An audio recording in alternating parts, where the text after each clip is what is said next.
Hello and welcome to Bogosity.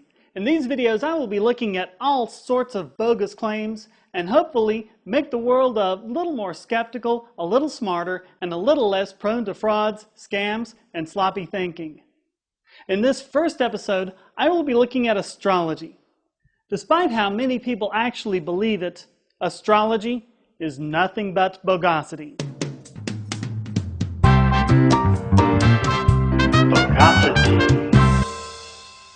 Astrology is the completely bogus idea that the positions of the stars and planets relative to Earth at the time of your birth somehow has something to do with what kind of person you are and how your daily life will go. Yeah, right! Astrology purports to be able to tell someone's personality or fortune, give advice for the future, and even diagnose medical problems. It sounds amazing, but really, the only amazing thing is how many people actually believe it. Sometimes it seems as if we're inundated by astrology. Almost every newspaper publishes a daily horoscope.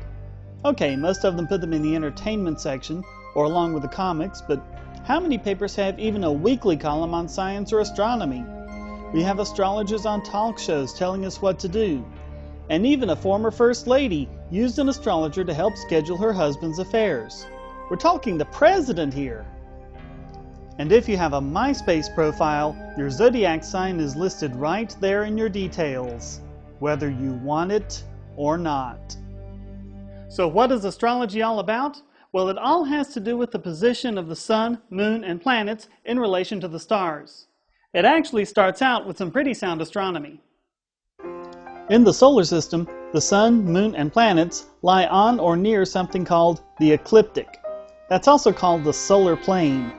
So when we look up into the sky, we see the sun, moon, and planets as lining up along this plane, circling the entire Earth.